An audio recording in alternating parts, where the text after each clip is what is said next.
I am Professor Helen Cross, the Prince of Wales Chair of Childhood Epilepsy, based at University College London Institute of Child Health and Great Ormond Street Hospital for Children.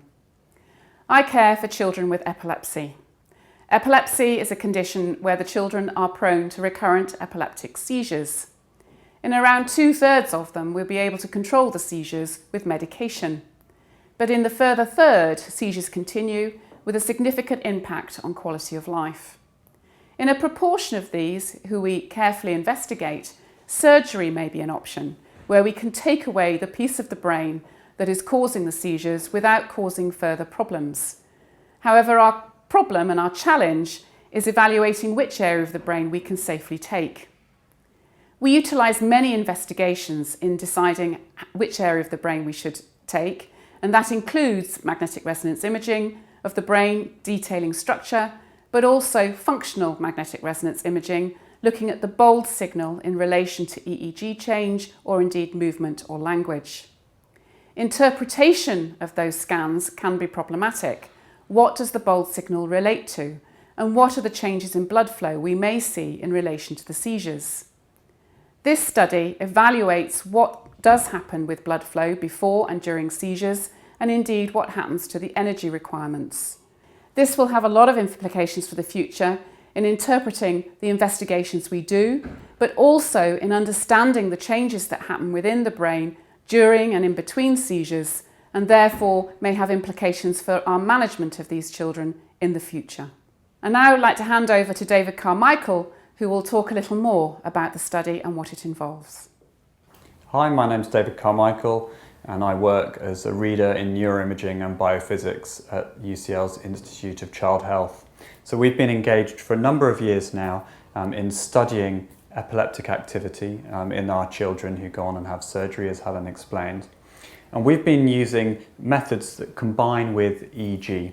So we've been looking quite a lot at the combination of EEG and fMRI and trying to localise where epileptic events that occur between seizures and epileptic seizures themselves are starting from. And what we found is that there's some quite interesting changes that occur both during those events and also slightly before.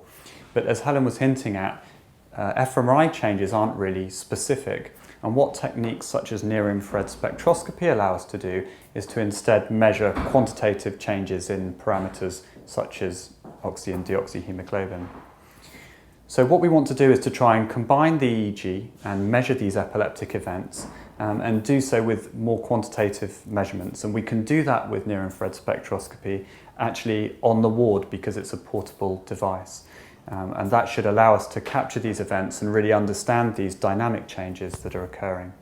I'm now going to hand over to Ilyas, who's going to tell you more about the NIRS aspects of the study. Hello, my name is Ilyas Taktidis, and I'm a Wellcome Trust Senior Fellow at the Department of Medical Physics and Biomedical Engineering.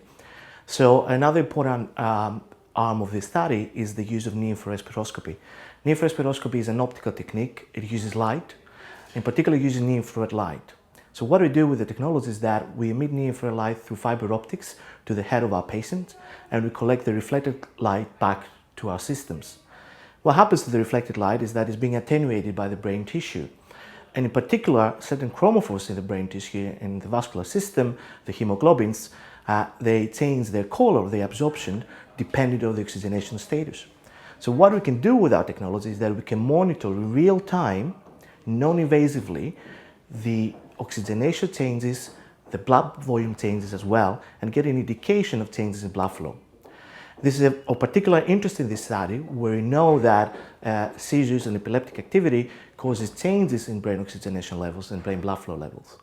So in combination with our EEG, we can now understand better what is happening to the tissue in terms of the oxygen levels and the tissue energetics. So UCL is the best place for this study to happen. We have great access to great engineering and physics, but also to clinicians and good clinical teams, as it happens in this case. So it's one of the best places where we can do multidisciplinary translational research.